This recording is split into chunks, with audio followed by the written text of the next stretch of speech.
Deixa eu ver se iniciou a gravação. Iniciou a gravação. Deixa eu ver se iniciou aqui. Iniciou a gravação. Então, deixa eu compartilhar a tela. Todo mundo vê a minha tela aí, é o texto que vocês têm em mãos aí. Ele parte de coisas que nós já sabemos, conhecemos, tá? E nós vamos ter um outro olhar para isso aqui agora, tá? Deixa eu só ver quem está na sala aqui para eu ir chamando aqui. Então, vamos lá. Ana Cláudia, Daiane, Isabela, Luciana, Letícia, Roseni. Vamos lá. A minha internet caiu aqui.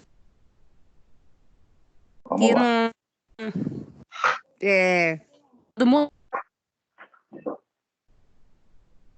Vamos lá, então. Olha lá. Ó. Nós conhecíamos já a temperatura corporal, tá? E o que vocês viram aí? Deixa eu ver, Adriana. O que você viu aí de diferente agora com relação à temperatura corporal, Adriana? Você viu aí nesse texto? De diferente do que nós já víamos até aqui. Adriana? Está aqui, Adriana? Está aqui, Adriana, está ouvindo? Oi. O que você viu de novo nesse texto aqui que a gente leu sobre temperatura corporal, que ainda não era conhecido para você? Que é a transferência do calor, do objeto, da temperatura para a gente. Aqui eu achei interessante. E isso aqui, ó, é isso aqui que você está falando. Da condução, convenção, essas coisas. Exatamente. Isso aqui, para quem vai lidar, para quem vai trabalhar com crianças na neonatal, isso é uma das coisas, porque o berço da criança é aquecido. Porque a criança ela perde calor para o ambiente. Tá? Então, ela precisa estar em um local com um controle melhor de temperatura, para que mantenha a temperatura dela em condições ideais para ela. Ela ainda não tem um centro de controle de temperatura maduro. Então, para quem vai trabalhar com criança, principalmente, né, isso aqui é importantíssimo. Lá na neonatal, no UTI neonatal, né, a criança fica dentro da incubadora. Todos os cuidados são feitos dentro da incubadora para que essa questão do calor, né, da temperatura, ela fique num ambiente controlado. Tá? Porque se eu pegar essa criança e tirar ela lá de dentro e deixar ela exposta ao ambiente, tá? Em geral, dentro das UTIs, você tem ar-condicionado ligado, você tem um fluxo de ar maior, então essa criança perde calor para o ambiente.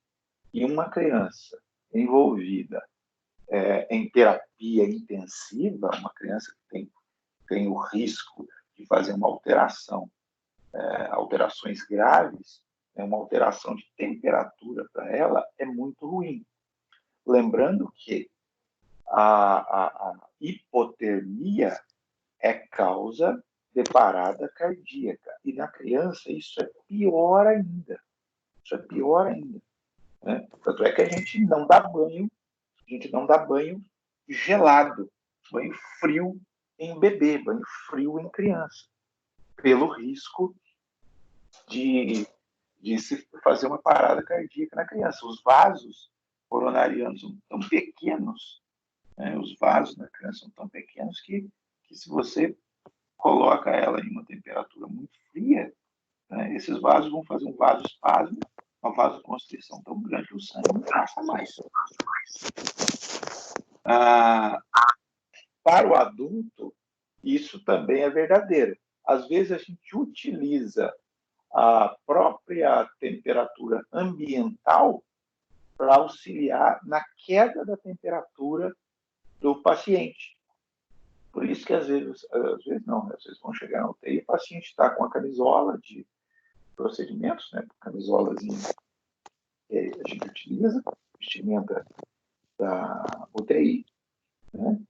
E, às vezes, a gente deixa ele descoberto. O paciente que está com temperatura, né? O paciente que está com temperatura, a gente utiliza o próprio fluxo de ar ambiental, né? Que está normalmente numa temperatura mais baixa, com o ar-condicionado ligado, para auxiliar na queda da temperatura. Um paciente que está utilizando antibiótico, a temperatura difícil de controlar, é uma maneira que nós utilizamos também, é a exposição desse indivíduo a um ambiente mais frio. Existe também a utilização de se baixar a temperatura corporal para a preservação do indivíduo.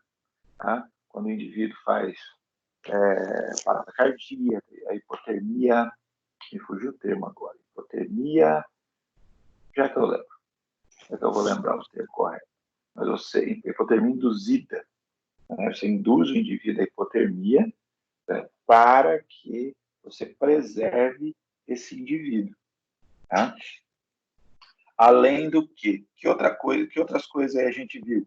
Quais são os fatores que vão alterar a temperatura também, além dessa questão da radiação, condução, convecção, né, da transmissão da temperatura para o ambiente? O que mais que altera a temperatura? Daiane, o que altera mais aí a temperatura? A gente viu no texto. Daiane, está por aí, Daiane? Daiane? Eita, Daiane, está por aí, não. Isabela, está por aí? A idade também?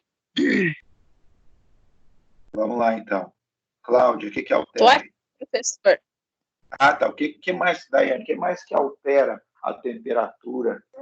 Mais que vai alterar a temperatura, além dessa questão da transmissão de calor para o ambiente?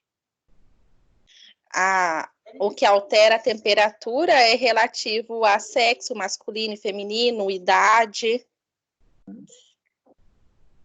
Aí, o que é pior, se a gente for pensar com relação à temperatura? Adulto ou criança? Criança. A criança. A criança. Tá? Porém, se eu for pensar no idoso, um paciente idoso, Também. por quê?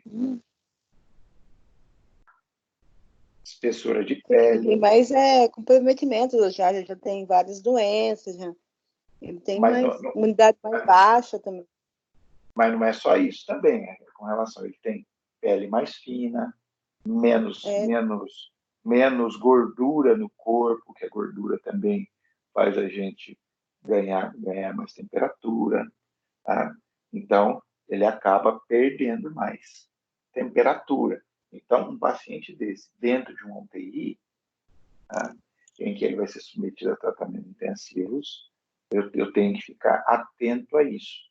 Então, é um paciente que... As mulheres também, as mulheres apresentam mais frequência, né? Também de a temperatura. Por que será? Hormonal. Muito ligado à questão hormonal. Tá. Os fogachos, aí vai estar junto com a idade. Né? Se eu pego uma mulher jovem, idade de vocês, né, essa alteração vai ter comprometimento. Não vai ter muita diferença. Não, mas você pega uma mulher com alteração hormonal, uma mulher aí... Entrando na menopausa? Exatamente. Já. Ela pode ter associado ao problema que a levou para a UTI, né, essas alterações de temperatura também. Né, que podem, eventualmente, dentro de um processo de terapia intensiva, me induzir, por exemplo, é óbvio que você vai coletar exame disso, né?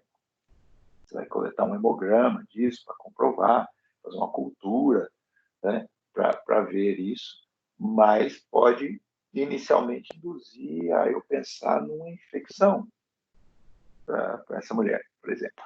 Né? Porque o paciente de UTI é uma das coisas que não é o ideal, né? Mas é algo que ocorre, o indivíduo se infectar dentro de uma UTI. Né? Ou mesmo por conta do problema que o levou para lá, ele se infectar. Tá? Que mais que a gente viu aí que altera? Pode alterar a temperatura. Fumo.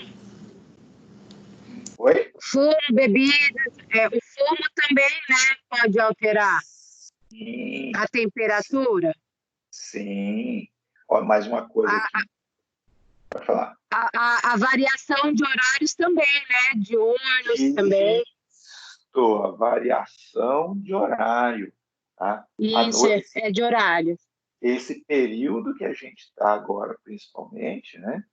A tendência é variar para menos. É um período em que o ar-condicionado ele vai estar no mínimo dentro de uma UTI. Eventualmente até desligado esse ar-condicionado. Né? Porque você já tem uma variação de temperatura ambiental, né, que ela é comum, já é do próprio ambiente. E no calor é a mesma coisa. Tá? No calor, você vai ter um aumento de temperatura, e aí a gente tem que pensar que, quando eu falo em temperatura, eu tenho que pensar nesse paciente com relação às questões ambientais, calor ou frio do próprio ambiente, o ar-condicionado, tem que pensar num período de calor, principalmente, que a temperatura está mais alta, esse paciente em cima daquele colchão, né, que não é aquele colchão da minha casa, é um colchão que tem um revestimento que promove o aquecimento corpóreo. Né? Ele é um paciente que ele, por estar, fica na mesma posição, né? Às vezes entubado, na mesma posição. Então, a questão aumenta o calor desse indivíduo. Então, a variação de temperatura desse indivíduo, numa situação dessa, ela é maior. Tá? Então, eu tenho que ficar muito atento a isso. Muito atento a isso. Tá? Então, aqui agora, eu não coloco o termômetro no indivíduo, né, ou faço a verificação da temperatura desse indivíduo, olhando só para o termômetro. Tá? Eu olho tudo. Tá? Então, eu vou olhar o leito, se o leito está seco, esse indivíduo aí, num frio desse, se ele começa a transpirar demais por causa de uma febre, por exemplo, ele molha o seu lençol, né? Daqui a pouco o que deveria ser um benefício agora está se tornando um problema.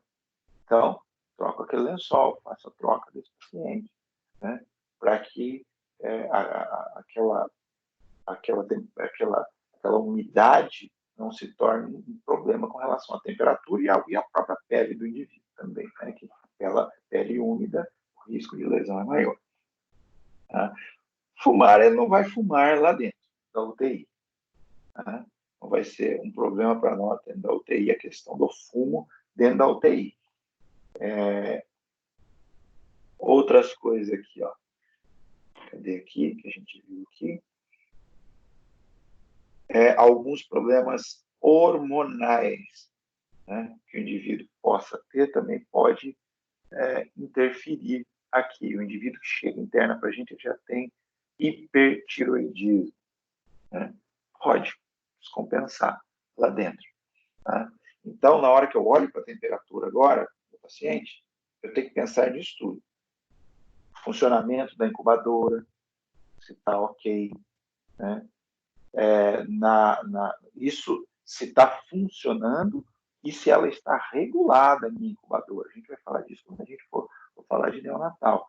Porque essa variação de temperatura, né, pode ser por um deslize que eu programei errado a temperatura interna da incubadora, e essa incubadora está lá com 37, 38 graus. Tá? Então, essa criança vai aquecer lá dentro. Tá? Ou não liguei a incubadora. Tá? E aí a temperatura fica baixa demais lá dentro. Então, essa variação de temperatura agora, né, o olhar para essa temperatura agora, eu preciso olhar para tudo. Né? Esse paciente entrou, qual a patologia dele? Ele tem uma septicemia, tá? Internou por pneumonia, internou por uma infecção grave, né, renal. Né? Então, esse paciente vai ter alteração de temperatura por causa da patologia. Tá? Então, o olhar agora, quando eu olho para esse paciente com relação à temperatura, eu tenho que olhar todas essas coisas, umidade da cama, né? Se esse paciente está coberto ou não, se esse paciente é idoso, tá? Tudo isso agora vai me importar. Gabriel, Pode falar. e essa ingestão de líquidos frios e quentes? Que também faz a temperatura, pode ocorrer também? Ontem, aqui em casa, eu fiz a ingestão de líquido quente aqui, né? Você toma, ontem aqui em casa, fizemos um caldo à noite para a gente tomar, porque estava frio. Quando você toma isso, a temperatura aumenta. Você toma um chocolate quente, a temperatura aumenta. E o contrário também é verdadeiro, dá aquele calor danado, né? E aí você vai lá, pede aquela água gelada, aquele suco de laranja gelado, né? Para quê? Para te ajudar a reduzir a temperatura também. Para o nosso paciente de UTI, alguns vão estar consumindo dietas livres ou menos restritivas, e vai ser possível ele ingerir uma dieta nesse sentido. Por isso que a dieta fria do meu paciente, e isso não é só para UTI, ela não é legal. Tá? Ela não é legal. Tá? Agora, o nosso paciente que está entubado, por exemplo, que ele está recebendo uma dieta por sonda enteral, né? Ela, normalmente, a dieta por sonda enteral, ela entra em temperatura ambiente, deve entrar em temperatura ambiente. Tá?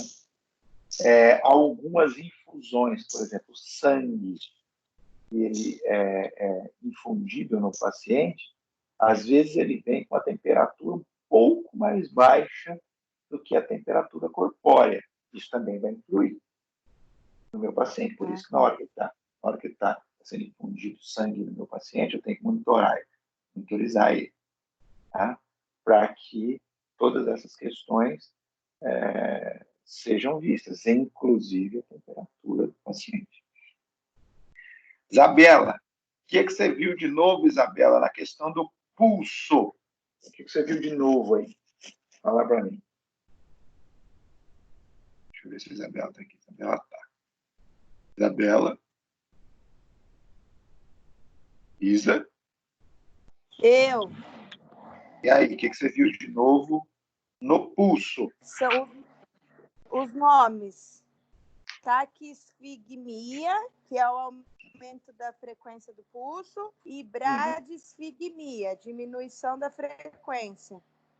E aí, tem um detalhe, não sei se vocês prestaram atenção com relação ao pulso. Vocês viram que o texto fala que tem uma diferença entre frequência cardíaca e frequência de pulso?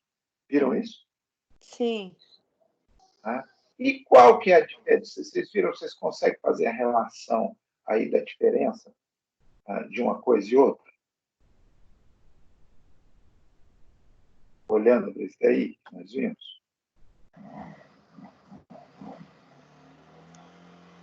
Eu não, professor. Olha lá, ó. Quando a gente vai monitorar o paciente, deixa eu colocar o nosso monitor aqui, ó. Quando a gente vai monitorar o nosso paciente, a gente fazer avaliação. Oi? A gente vê isso aqui, ó. Tá vendo isso aqui? Eu vou colocar aqui, deixa eu cortar o som aqui. Ó, a gente vê, a gente olha aqui, ó. Tá? Aqui em cima a gente vê o ECG, o eletro. Tá? Isso aqui e essa parte verde aqui, ó, tudo que está em verde aqui, tá? Isso aqui é a frequência cardíaca, tá? Isso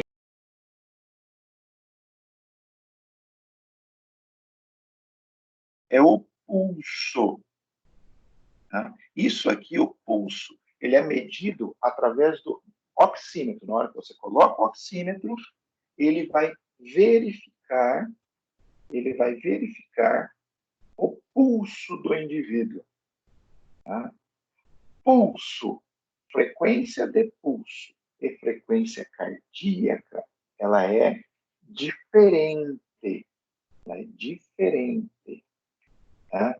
Elas vão ficar iguais quando? Quando esse indivíduo tem o coração bem regular. Se a gente olhar aqui, a gente vê um ritmo sinusal, né? Um ritmo sinusal e uma frequência cardíaca igual à frequência de pulso. Por quê? Coração normal, tudo certo. Tá? Mas não é incomum, tá? Você, com um paciente com um problema cardíaco, como o texto cita, uma arritmia, uma fibrilação atrial. Tá? Você vai ter uma frequência cardíaca diferente da frequência de pulso. Qual que eu anoto daí? Sempre a frequência cardíaca. Professor, Pode falar. então quando vê a ausculta pelo esteto, é diferente ou não? Se você... É isso que eu estou dizendo. Um paciente regulado, um paciente normal, que é o que nós estamos vendo aqui no monitor, tá? As duas vão ser iguais. Porque o cara não tem nada cardíaco. Agora, se você fizer uma ausculta cardíaca no indivíduo com um problema cardíaco e checar o pulso dele, é uma boa probabilidade de você pegar coisas. A diferença não vai ser enorme, mas você vai ter valores diferentes. Tá? Com o paciente monitorizado, eu sempre marco a frequência cardíaca. Eu sempre vou marcar a frequência cardíaca. Tá? Certo? Então, como a Isabela falou, tem alguns nomes diferentes. Né? Quando eu checo o pulso, né, eu estou falando de bradisfigmia ou taquisfigmia. Né? Quando estou checando a frequência do pulso. Tá? Quando eu estou falando de taquicardia e bradicardia, por exemplo, eu estou falando da frequência cardíaca. Tá? Eliel, Pode falar. onde que é localizado esse pulso apial? Pulso apical. Tá? É em cima do coração. Isso. Em cima do É coração. esse que, quando é feito, e tem como fazer, tipo, pela mão, para você escutar? Não. Aí é com o esteto. Para você sentir? Só com o esteto. Pulso, você vai fazer a ausculta e com o esteto. Você pode até... Não, mas com a mão, só é no toque. Com a mão, para você sentir. Até pode fazer sim. Pode fazer sim. Tá? Mas, o que eu estou dizendo, quando nós falamos de monitorização hemodinâmica, a questão de eu perceber o batimento cardíaco com a mão no peito do indivíduo, tá? Isso eu não observo. Quando eu falo de monitorização hemodinâmica, eu estou olhando para o que o monitor está me dizendo. Quando eu estou aqui, o B aqui está falando exclusivamente do pulso, tá? Da frequência de pulso. Tá? Depois, mais embaixo, ele fala da questão da monitorização cardíaca. Tá? Quando eu falo, estou querendo saber o pulso do indivíduo, é o pulso mesmo. É frequência de pulso radial. Tá? Frequência de pulso carotídeo. Tá? Então, pulso é pulso mesmo, tá? Pulsação. Tá? Quando eu falo de monitorização cardíaca, aí depois nós vamos falar aqui que nós vamos precisar colocar o eletrodo no indivíduo para eu ter isso no monitor, essa leitura no monitor. São coisas diferentes. Elas podem dar o mesmo valor? Podem. Se o indivíduo não tiver nenhum comprometimento cardíaco, os dois serão semelhantes. Tá? E a outra maneira que eu verifico o pulso também, sem ser a verificação manual, quando eu olho para o monitor, tá? É através disso aqui, ó, que está em amarelo, que ele vai ser percebido pelo oxímetro de pulso. Tá? com oximetria de pulso. Tá? Então, você comprar aquele oxímetro baratinho que o pessoal tem agora, ele te dá o pulso, ele não te dá, eu não posso tratar aquilo corretamente, a maneira correta de tratar aquilo não é como frequência cardíaca, mas como pulso, certo? Porque lá não faz a monitorização cardíaca, tá? Ele apenas verifica o pulso do indivíduo, se tem pulsação e quanto está por minuto. Tá? Se ali não pega arritmia, vai falar. Então, quando a gente olha no monitor, o que está em verde é a frequência cardíaca, o que está amarelo escrito pulso é o pulso. Exato, isso aqui está sendo pego no oxímetro. Tá? E isso aqui está sendo pego com os eletrodos.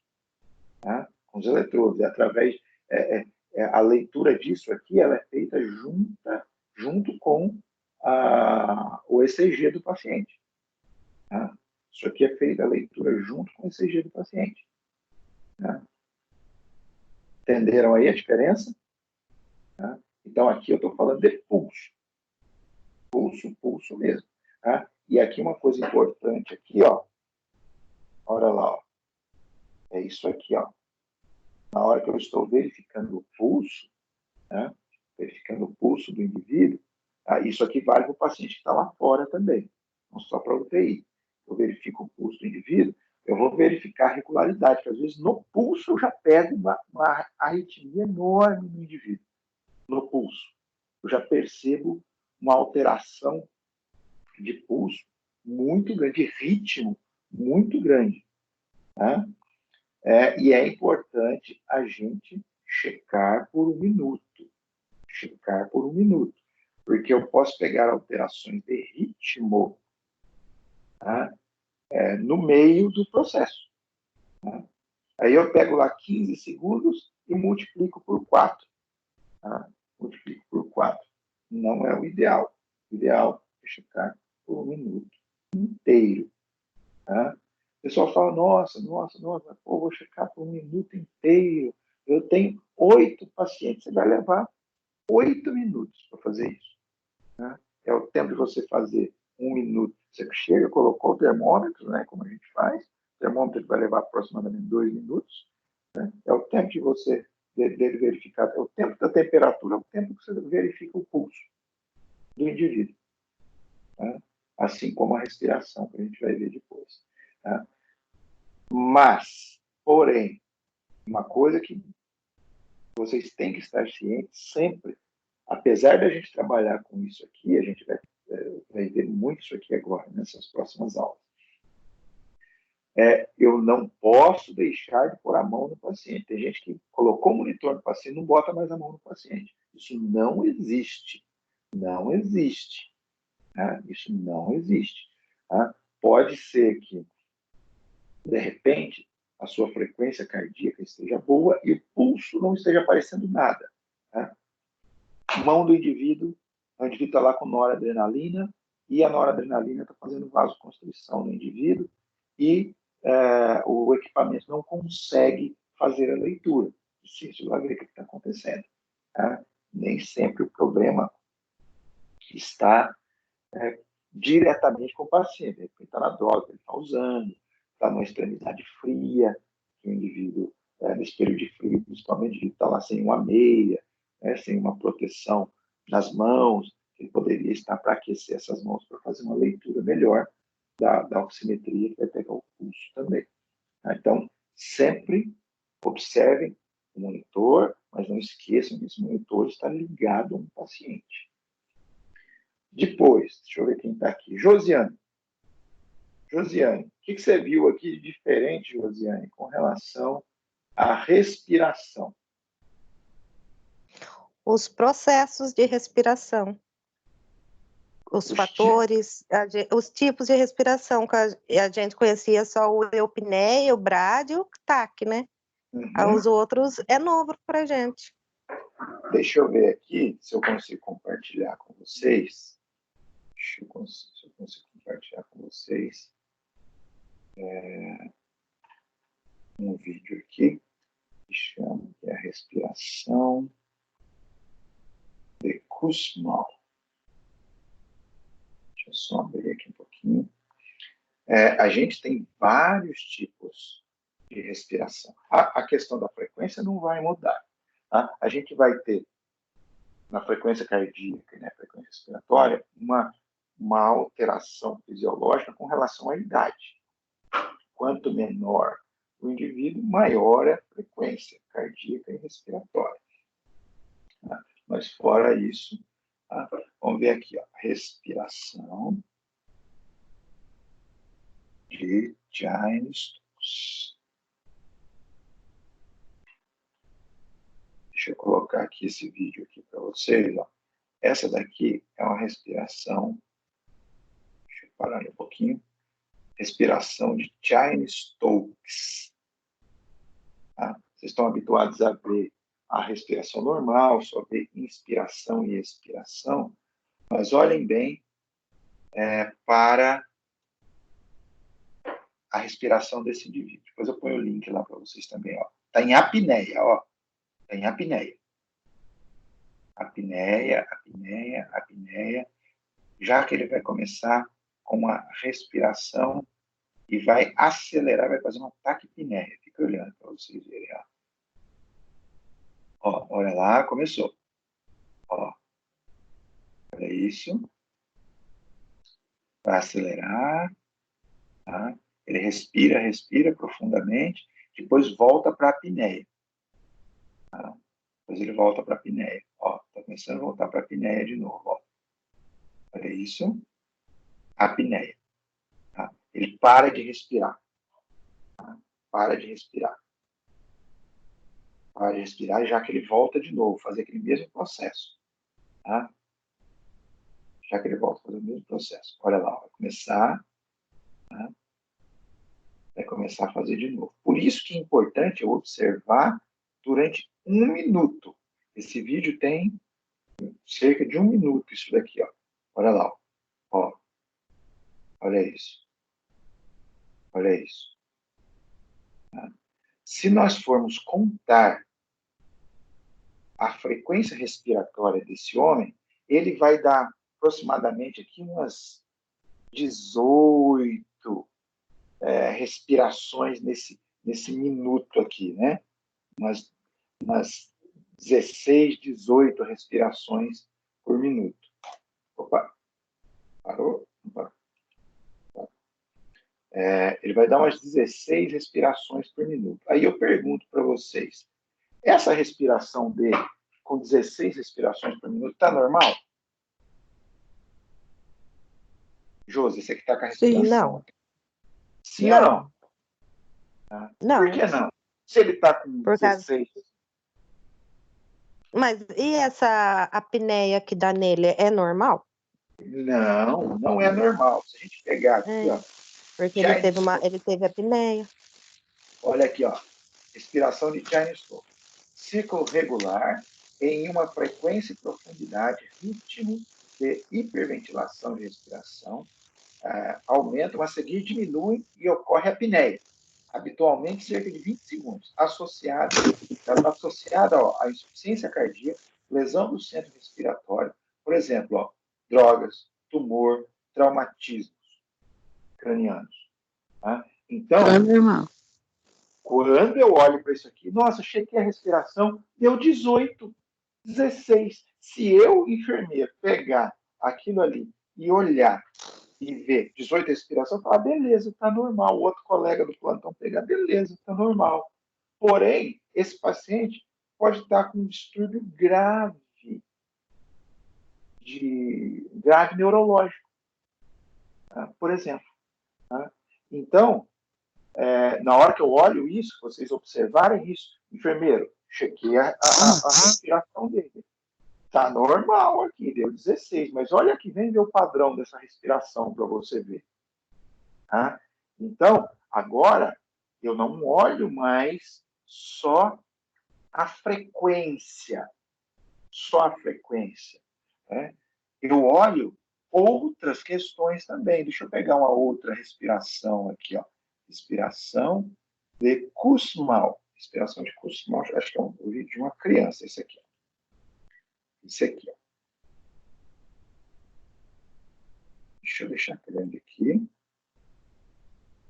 Tá? Olha a respiração desta criança aqui. Deixa ela ficar grande na tela. Olha lá. Ó, olha lá. Olha isso. Taquipneia, taquipneia, taquipneia, taquipneia. Batimento de asa de nariz. Estão vendo o nariz da criança? Aqui ele está colocando o resultado da gasometria, resultado do sódio, potássio da criança. Olha lá. Ó, parou de respirar. De novo, acelera. Ela acelera, né? Acelera, acelera, acelera, acelera, acelera. Né? Apneia. Né? Olha lá. Isso aqui, padrão de respiração de paciente com cetoacidose diabética. Lembram da emergência metabólica? A gente falou das alterações do diabetes. Tá? Então, essa respiração profunda, profunda, profunda, profunda, né? Tá? Então, olha lá. Ó. Se a gente olhar a frequência dele, ele vai dar em 1 minuto, isso aqui vai dar uma frequência alta nessa criança aqui. Tá? Ela vai dar uma frequência alta nessa criança, bem alta. Tá? Então, já vai me chamar a atenção. E na hora que eu olho o padrão respiratório também, isso deve me chamar a atenção também. Então, nessa hora, enfermeiro, ó, a criança aqui tá, não está legal. A frequência que essa criança deve estar beirando 30, uns 30 de frequência respiratória aqui em 1 minuto. Tá? Então, já me chama a atenção. E outra, o padrão respiratório e a criança, olha a criança como é que está o nível de consciência dela. Alguém que está com taquipneia é para estar acordada. Tá? Mas essa criança não está acordada, está com a taquipneia dessa e sonolenta. Tá? Olha o padrão quando a gente olha. Tá? Então tem coisa errada aqui. Tá? Tem coisa errada nisso aqui. Tá? Então, esse é um padrão, se a gente pegar, é um padrão, por exemplo, de uma respiração de pacientes que estão com cetoacidose diabética. Tá? Cetoacidose diabética. Tá? Então, eu não devo olhar mais apenas para a frequência. A frequência é um padrão importante, continua sendo um padrão importante para mim, tá? Mas agora eu também olho para o tipo de respiração desse indivíduo, o tipo de respiração que esse indivíduo vai apresentar, certo? Agora, outra coisa aqui, ó. Agora, deixa eu ver quem está aqui na sala ainda. Deixa eu ver aqui. Cadê aqui? Letícia. Letícia, pressão arterial, Letícia. O que você viu aqui de diferente na pressão arterial? Eu não sei falar o nome. É diastólica, verificação, como é sintólica. Esses nomes aí eu nunca vi. Opa, o C14. Como assim? Lembra que esta aula vai para o YouTube, hein? Isso vai ficar gravado para a eternidade, hein? Pressão sistólica e diastólica nós já conhecemos. Tá? Isso nós já conhecemos. A pressão sistólica está relacionada à pressão máxima, pressão de contração. Lembra da sístole e da diástole cardíaca? Sim, perdão. A sístole é contração, por isso que é a pressão máxima. E a diastólica, pressão mínima, ligada ao relaxamento cardíaco, é a pressão que vai me sobrar nesse coração na hora do relaxamento. Né? Por isso que o pessoal fala, nossa, as pessoas leigas falam, nossa, a pressão baixa é melhor que a pressão alta? Depende. Se o indivíduo tiver com insuficiência cardíaca com infarto, a pressão baixa é terrível. Se o indivíduo tiver com choque hipovolêmico, a pressão baixa é terrível. Tá? A pressão baixa é boa para o indivíduo em condições normais. Tá? Agora, uma pressão mínima, né, ou máxima alta, isso aí está me dizendo que esse coração está em sofrimento. Né? O meu coração é para ele trabalhar com pressões. A gente não precisa de uma pressão muito alta. Tá? A pressão normal, ideal para o indivíduo, é de 120/80. Isso é o ideal.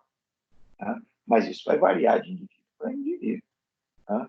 Porém, vocês vão ver pacientes dentro da UTI, né?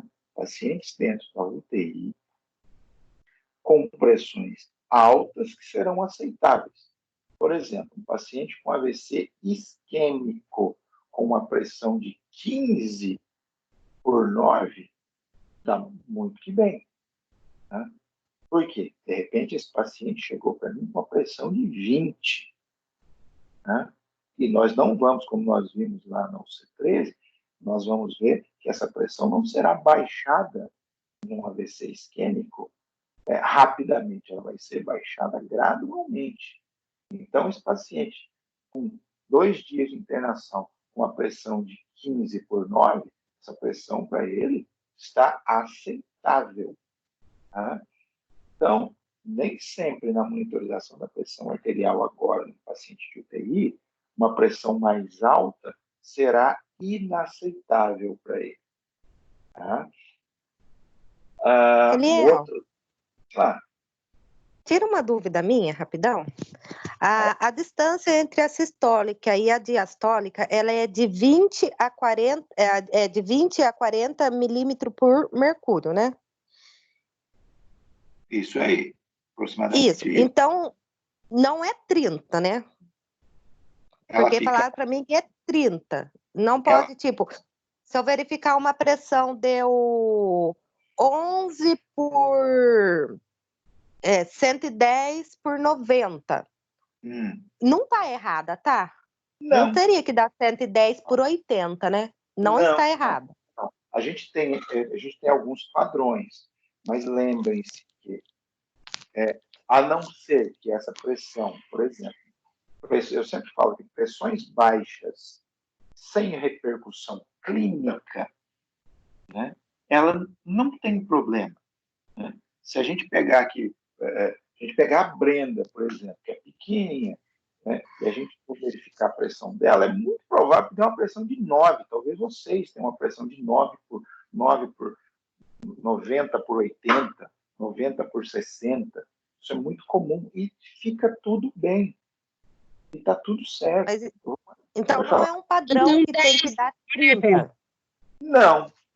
É uma média que você tem, obviamente. Se a gente pegar 120/80, a diferença vai ser de 40 entre um e outro. É que teve um ocorrido que foi verificar uma pressão, deu 90/70. Daí falaram que pode verificar de novo porque está errada, porque tem que dar no mínimo 30 milímetros de mercúrio de distância entre uma da outra. Nem sempre. Se você. Nem sempre. Isso é o que eu estou dizendo. Pressão arterial, ela tem o padrão, ela tem algo que é protocolar. Vamos pegar, por exemplo, a pressão ideal, que é 120/80 para o adulto. Tá? Minha pressão nunca chegou em 120/80, nem quando eu faço esforço físico. Nunca chegou em 120/80. Tá? Se eu pegar a minha esposa, que pesa 45 quilos, ela pesa igual a Ruane, a pressão dela nunca chegou a 120/80. Nunca. Tá? Então, a pressão dela vai ser mais baixa. Então, você tem questões que são individuais. O que você ouviu, está ouvido.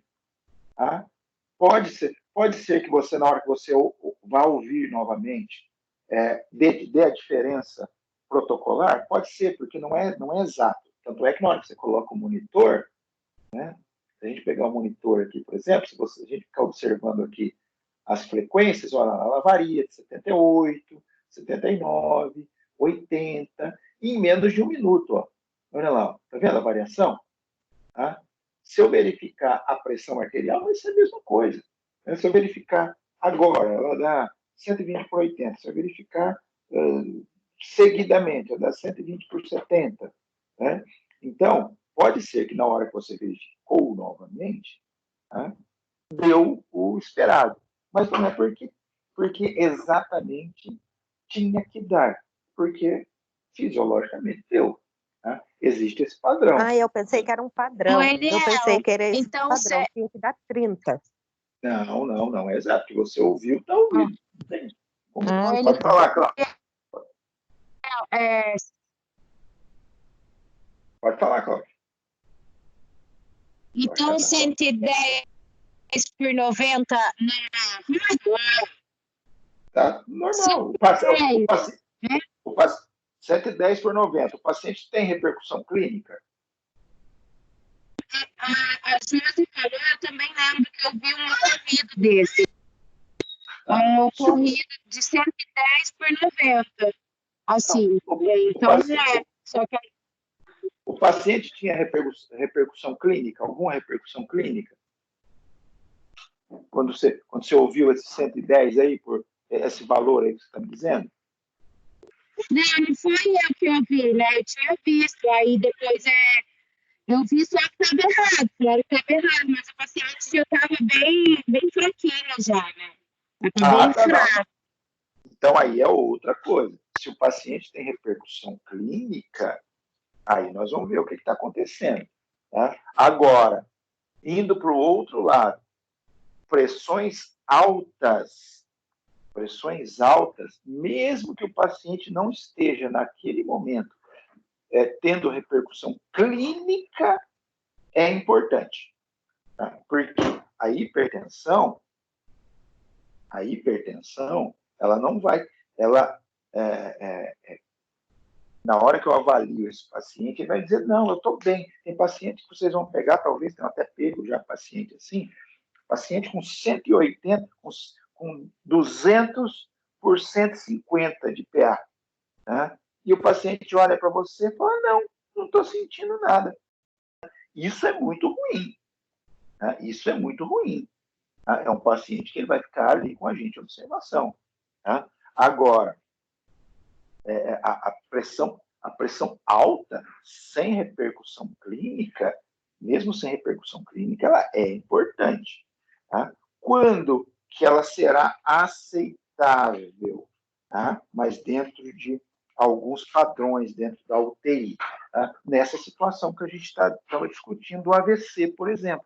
É aceitável um valor pressórico mais alto, tá? Valor pressórico mais alto, tá? Mas por conta da condição clínica do paciente. Tá? Pacientes renais crônicos, por exemplo, será aceitável, tá?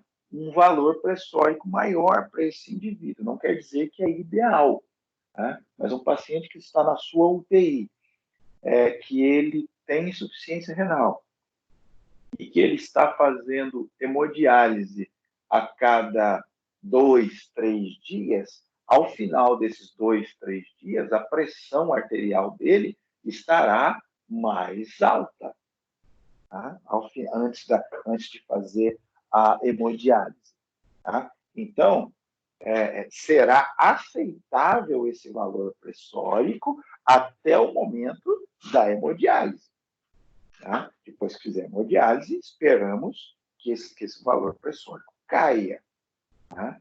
Então, quando eu olho para a pressão arterial para o paciente grave, para esse paciente grave, tá? Eu tenho que ter este olhar. Tá? Olha, a pressão dele está alta agora, mas porque ele não fez hemodiálise. Tá? Ele vai fazer hemodiálise amanhã de manhã. Então, plantão noturno, ele vai fazer hemodiálise de manhã. Então, será aceitável pela condição clínica que ele está, naquele momento. Não quer dizer que é o ideal. Certo? Então, nossa, devia estar aqui, está desde a tarde, com essa pressão alta. Sim, ele vai fazer hemodiálise no dia de manhã. Então, ele vai continuar com essa pressão até fazer hemodiálise, que é a hemodiálise que vai resolver o problema dele. Certo? Olhando aqui, ó, criança. Um outro detalhe. Com relação à pressão não invasiva, né? É a instalação do manguito. Tem que estar bem instalado sempre. Tá? Então, nós vamos falar dos cuidados, que isso nas próximas aulas, vamos falar dos cuidados com relação a isso. Tá? Olha aqui, as situações especiais. Crianças, tá? Crianças, a pressão da criança é menor, aí a gente vai ter que atuar com os valores menores de pressão.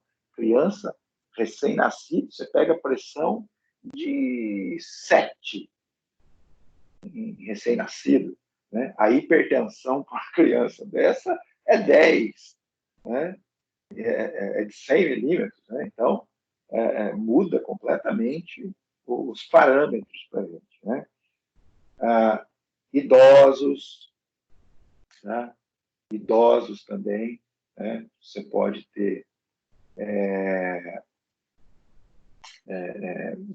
ter alterações pressóricas por causa de endurecimento de vaso e tudo mais. Então, você já pode pegar esse idoso aí hipertenso, né, de base, pacientes de UTI, tirando os jovens que vão para lá por causa de trauma, mas os pacientes clínicos que não são trauma, né, que vão para lá, em geral, vão ter hipertensão. Tá? São os pacientes que vão para lá por causa de problemas, na maioria das vezes, relacionados à hipertensão. Tá? Gestante. Olha aqui, ó. Gestante. Tá? Gestante, também vocês viram na UC10, questão de eclâmpsia. Tá? Vem para a nossa UTI também? Vem para a nossa UTI também. Tá? O que normalmente acontece com essa paciente com alteração pressórica na gestação. Ela chega em urgência no pronto-socorro, urgência hipertensiva no pronto-socorro, em eclâmpsia, tá? Estabiliza no pronto-socorro e imediatamente ela vai para o centro cirúrgico, porque o que vai fazer com que essa pressão ceda é a retirada da placenta, né, porque é o hormônio placentário que vai induzir essa questão pressórica também, né, e outros fatores relacionados ali à gestação. Então, essa criança é retirada, né, e o pós-operatório dessa paciente é na UTI, para a gente finalizar o controle pressórico dela. Né? Então, essa paciente vai passar por um processo cirúrgico, vir para nós, para a UTI, e a gente vai fazer o controle pressórico dela. Não existe controle pressórico nessa situação, nessa questão gestacional, né, com a criança, ainda no ventre da mãe. Né? Então, essa mãe vai passar por uma cesárea, e ela vem para terminar esse processo. E o controle pressórico nessa situação, tá? Ele deve ser rigorosíssimo, porque picos e perdas. A gente teve uma aluna que estudou com a gente, ela era da turma 2, né, que ela teve eclâmpsia, né, ela acabou perdendo o bebê, né, foi para a UTI, e na UTI ela ainda continuou com a pressão muito descompensada, e ela teve um AVC hemorrágico por conta do nível pressórico que ela teve, e ela teve esse AVC hemorrágico dentro da UTI ainda. Tá? Então, é uma situação muito difícil de controlar. Tá? Não é uma situação fácil de controlar, não. Tá? Então, gestante também deve ser muito controlado. Tá? Desde lá do pré-natal, tá? E nessa situação, quando ela já chega para a gente, escapou, né? Mais ainda. Tá? Vamos lá, acho que é o último agora. Oximetria. Oximetria, deixa eu ver aqui, quem está aqui ainda. Alexandra. Alexandra. O que você viu aí da oximetria? Alexandra? Alexandra? Oi, eu não deu tempo de eu ler. Então, tá bom. Deixa eu ver aqui. Quem que leu aqui? Quem que leu da oximetria? Quem chegou na oximetria? Professor, Pode falar. essa oximetria é da que o senhor estava falando ontem, não é? Do contato com a mão, que a mão fica de uma cor da outra? Ou não? Não. Ontem nós estamos falando da gasometria. Olha lá. Foi bom você lembrar. Não, eu sei que é a gasometria. Só que, lembra que o senhor fez lá, mostrou a mão de duas cores? Ah, Não é sim, ensina. teste de alho. Aquilo lá é para eu ver Onde está a a, artéria, né? a perfusão e se a artéria consegue suprir, irrigar toda a mão do indivíduo, se caso ele tiver uma lesão. Aquilo lá não tem a ver com isso aqui. Tá? Então tá bom. Na gasometria... Daniel, Pode falar, Josi. é sobre oximetria, tá? Pode É falar. 100% confiável o aparelhinho no dedo? Dá, tipo, 100% o resultado certo do oxigênio no corpo? Porque eu vi que ele mede pela hemoglobina, né? Então, ele não vai ter um acesso direto com o sangue. Ele não vai direto com o sangue. Qual exame que vai me dar, então, exato? Qual a saturação de O2 desse indivíduo? O exato vai ser o exame exato? Mas já vimos ontem. A gasometria arterial ou venosa. Os dois são feitos nos dois. Gasometria. A gasometria, ele me dá que o oxímetro, ele mede a saturação, ele vai medir aí a saturação de oxigênio. Sim. Tá? Mas é indireto. Não é... Ah, tá. Mas não é 100%, né? Não é exato. Não é exato. Não são exatas. O exato é a gasometria. Tá? Porém, um paciente, por exemplo, é o paciente que vai para a gente, para o centro cirúrgico, paciente que vai no centro cirúrgico com a gente, o que acontece com esse paciente? É um paciente que eu vou precisar coletar a gasometria dele lá em cima. Não, o paciente foi para a plástica, vai fazer uma plástica de mama, né? Uma próstata de mama, paciente rígido. Eu não preciso coletar uma gasometria dele durante a cirurgia, a não ser que ocorra alguma intercorrência. Mas a gasometria também é mais para poder ofertar oxigênio, né? A gasometria não, perdão, oxometria. É mais para poder ofertar oxigênio, né? Para saber quantos litros que eles vão utilizar, né? Exatamente. Se vai precisar ou não. Exatamente. E a oximetria, na hora que eu coloco o aparelho, o oxímetro, ele me dá duas coisas. Ele faz a leitura do pulso, que nós já vimos, e ele faz a leitura da saturação. Então, quando a saturação está caindo, tá, mesmo ela não sendo exata, ela me dá um parâmetro excelente de oxigenação desse paciente. Tanto é que a gente vê cair um paciente que chega com DPOC, por exemplo. Se internou para você um paciente com DPOC na UTI. Tá? Até eu fazer aquela parte inicial que a gente viu da internação. Eu fazia a internação desse paciente. Né? Fazer a internação desse paciente. Monitorizar esse paciente. Até eu coletar essa gasometria para eu mandar para fazer análise e vir, eu já estou com o oxímetro e eu já estou vendo que ele está saturando 84. Tá? E se ele está saturando 84, eu já oferto O2 para ele e eu já consigo ver, depois de ofertar O2 para ele, que essa saturação sobe para 90, por exemplo. Tá? Na minha frente ela já sobe. Tá? Então, ele me dá um parâmetro imediato muito bom. Tá? Me dá um parâmetro muito bom. Tá? Não é o exato. Eu quero saber quanto que tem de oxigênio e de CO2 nesse sangue, gasometria. Quero saber a saturação exata de oxigênio nesse sangue, gasometria. Tá? Que nós vamos coletar desse paciente com DPOC. O paciente que nós estudamos segunda-feira, infartado. Vamos coletar gasometria? Vamos coletar gasometria.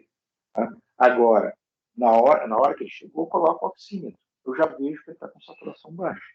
Tá? Então, o aparelho ele me dá uma medida imediata. Só que eu tenho que ter alguns cuidados. Por exemplo, a mão, extremidade fria. Extremidade fria. Tá? Por mais que o paciente esteja bem, rígido, sem nenhuma repercussão clínica, se eu pegar um oxímetro e colocar na sua mão fria, ele não faz a leitura adequada. Tá? Então, eu tenho esses cuidados. Tá? E ele faz a leitura... pode falar. E, tipo, quando você não consegue fazer a leitura, você pode ter uma ideia se ele tá, como que ele está saturando, como ninguém falou assim, pelo esmalte da unha, pela cor da unha, se ele tiver cianótico, né? Que já vai dar para saber que ele tá, né? Se você não Sim, consegue uma leitura. sim, sim, porque ele faz uma leitura com um feixe de luz, né? Que é como se fosse um infravermelho ali, né? Que ele faz. Então, se os oxímetros novos hoje, a questão do esmalte hoje é muito relativa, né? Que eu já vi chegar pacientes lá com esmalte preto, a gente colocar, a gente nem fazer o atendimento na rua, no APH, a gente tem o oxímetro, você coloca lá com o esmalte preto e ele faz a leitura. Né? Ele faz a leitura. Agora, é uma paciente que vai, por exemplo, para um centro cirúrgico. Né? Professor. Para retirar. Né? Ou colocar um esmalte mais claro. Pode falar. Professor, pode falar. Aqui está escrito que se a pessoa tiver época de frio, inverno, se eu tô de blusa, não tô com frio, mas minha mão estiver gelada, dá alteração? Opa. Com certeza. Aqui também está falando uma outra coisa aqui, ó, drogas vasoativas. Drogas vasoativas. Tá? Noradrenalina. Na verdade, não estou falando de drogas vasoativas, né? Estou falando drogas vasoconstritoras. Né? A noradrenalina vai fazer isso. O paciente com noradrenalina, ele fica muito difícil a gente fazer leitura da oximetria dele. Às vezes tem que ficar procurando, né, que dedo que dá mais certo para fazer a leitura, aquecer, para tentar fazer uma leitura. Né? Porque, dependendo do volume de droga vasoativa que se tiver, né, o aparelho não vai fazer leitura, não consegue fazer leitura. Né? Anemia. Tá? Então, por isso eu preciso saber o estado clínico do meu paciente, senão eu vou ficar lá que nem louco tentando procurar local para colocar o oxímetro, não vai dar. Tá? O oxímetro não fez leitura, de maneira nenhuma, não conseguiu pegar. Tá? Como é que eu vou ficar sabendo a saturação desse indivíduo? Você já sabe a resposta. Através da perfusão? Então, vamos discutir. Como é que eu sei exatamente? Eu não entendi a pergunta. Meu paciente não consegue, eu não consigo fazer funcionar o aparelho, o oxímetro. Instalo o oxímetro nele e ele de jeito nenhum consigo fazer ele funcionar. O paciente tem anemia e está usando noradrenalina, fazendo vasoconstrição nesse indivíduo. Né? Gasometria arterial? Exatamente. Exatamente. Tá? Exatamente. Então, não conseguiu. Precisamos saber. O médico quer saber quanto que está, o fisioterapeuta quer saber quanto que está, vai ser coletado na gasometria. Tá? Porque muitas vezes, no paciente UTI, isso é comum de acontecer. Comum de acontecer. Tá? Muito comum. Tá? Não pega, não pega, não pega, não pega, não pega. Tá? Não vai pegar. Então, precisou saber, faz a gasometria e resolve a questão clínica. Tá? É óbvio que você não vai ficar coletando gasometria a cada 5 minutos desse indivíduo. Tá? Coletar agora, depois vai vendo os parâmetros durante o dia. Tá? A oximetria ela é boa por causa disso, ela te dá um parâmetro contínuo, né? Com relação a isso daí. Deixa eu ver aqui se eu não esqueci. Locais de instalar. Né? Vocês viram ali os locais de instalar? Os locais de instalação. Dedo. Sim, o lóbulo da orelha. Pode ser até no nariz, né? Não é um ideal, não. Você não vai ver. Porque acho que machuca, né? Você não vai ver ninguém botando isso aí em nariz. Você vai ver colocando em dedo e lóbulo de orelha. Tá? Você vai ver colocando em dedo e lóbulo de orelha. Você vai ver pegando. Ele fala ali da testa, mas aí são sensores diferentes. Tá? São sensores diferentes que vocês vão eventualmente ver. Eu nunca vi. O que eu sempre vejo é Aquele de dedo, e tem um outro, depois quando a gente for falar de neonatal, ele tem um, talvez vocês já até viram, ele tem 2 sensores separados, né, que coloca o pezinho do bebê, com um de cada lado, né?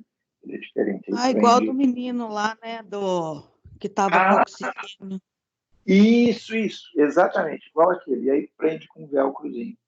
Tá? No pezinho a gente, depois, quando a gente for falar de bebê, a gente vai ver isso daí também. Tá? Os valores. Vocês vão ver sempre aqui valor de 95 a 100, tem literatura que fala de 94 para cima. Então, 94 acima é aceitável. Porém, sempre observando a questão clínica do nosso paciente. Sempre observando a questão clínica do nosso paciente. Tá? Sempre observando. Tá? Por quê? Existirão pacientes com saturações baixas, tá? Que serão aceitáveis, igual a pressão. Tá? Um paciente com DPOC crônica, por exemplo. Aquela DPOC crônica que agudizou e esse paciente veio parar na UTI. Tá? Tem lá um enfisema, ele piorou em casa e veio parar na UTI. Esse paciente nunca vai saturar acima de 95. O paciente grave com enfisema, né, ele nunca vai saturar acima de 95. Tá? Às vezes a gente dá alta para esse paciente saturando 90. Tá? Tem pacientes que ficam em casa saturando 85. Tá? É o ideal? Não, não é o ideal. Mas para a condição clínica dele, é aceitável clinicamente. Tá? Então, eventualmente, vou cuidar de um paciente em casa. Ele tem um enfisema crônico, bota o oxímetro nele, vamos lá, meu oxímetro, coloquei o oxímetro dele, saturou 88. Você fala, nossa, vou chamar o SAMU, não. Tá? Para a condição clínica daquele paciente específico, tá? Ela é aceitável aquela saturação de oxigênio. Tá? Então, atentos a essa questão também. E o nosso último tema aqui, deixa eu ver quem está aqui com nós ainda. Roseni. Monitorização cardíaca. Você chegou a ler até aí, Roseni? Monitorização ou não? Não, professor, por causa que eu estava no ônibus, cheguei atrasada, lembra? Beleza. Quem que viu até aqui? Quem viu a parte de monitorização aqui, ó?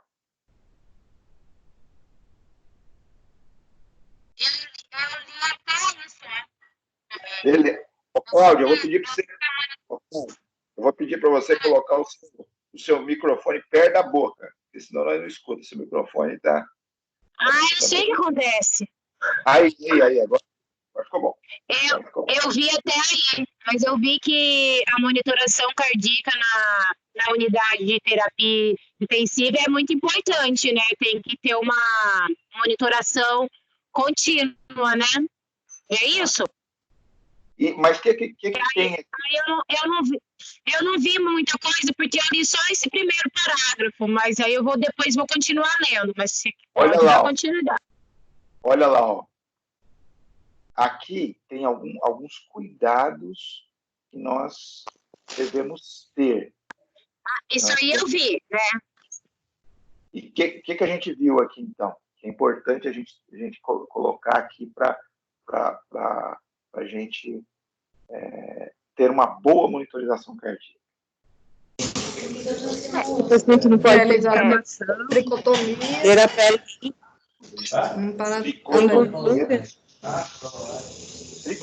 a pele limpa, tá? sem umidade. Sem umidade. Tá? Sem descamação. Eu preciso de pelo menos 3 eletrodos. A pele deve estar sem gordura, né? Exato.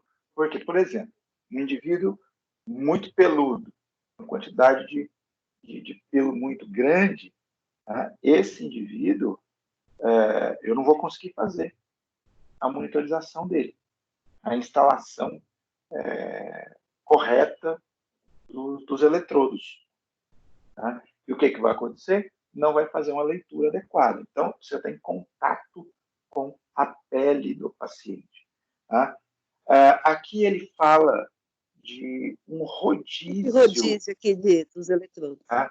E o rodízio, pelo menos uma vez ao dia. Ele está falando aqui de rodiziar os eletrodos, tirar o eletrodo de um lugar e colocar no outro. Tá?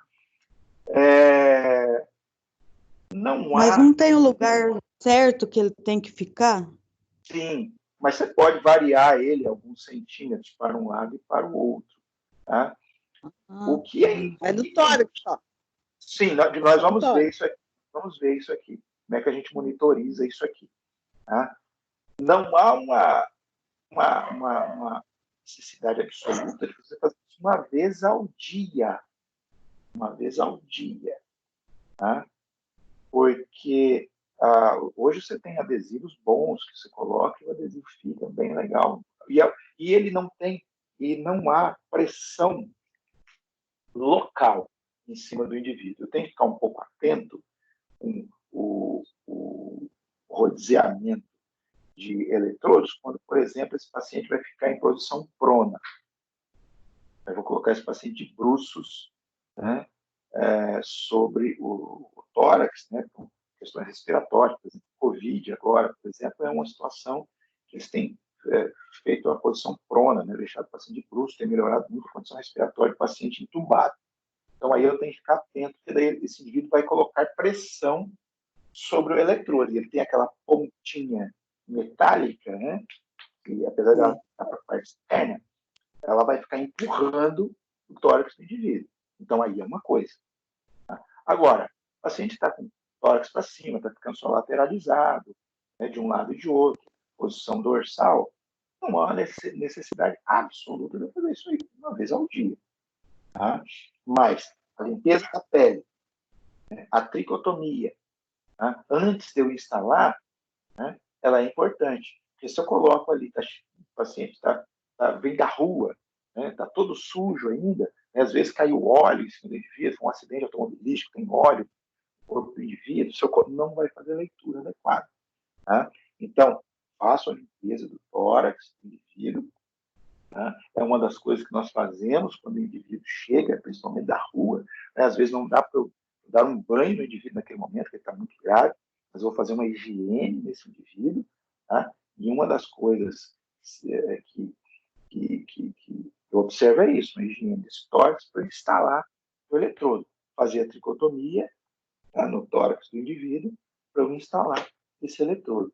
Eu, particularmente, na hora da tricotomia, é melhor tirar tudo. Porque senão depois o indivíduo vai embora para casa com aqueles 5 buracos no peito, fica uma coisa horrorosa.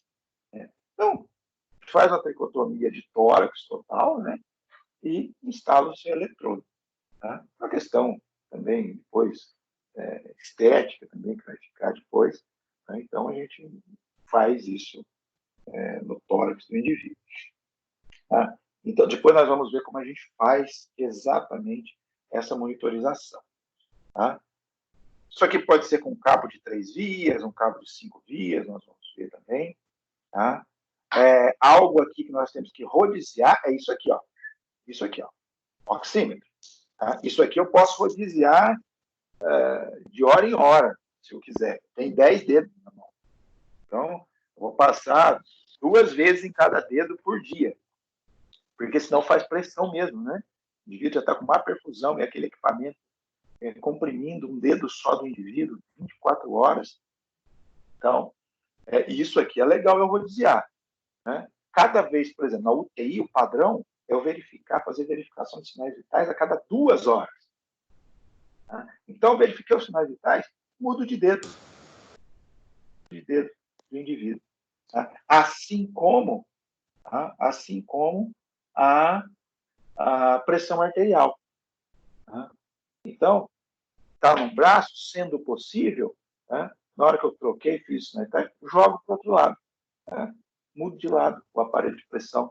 Então, vocês talvez já tenham visto pacientes assim que estão monitorizados, que fica um sinal no braço do paciente, né? Porque aquilo lá vai ficar inflando, dependendo da condição clínica do paciente, cada 5 minutos, 10 minutos, 15 minutos, né? E aquilo acaba causando uma lesão local no braço do paciente.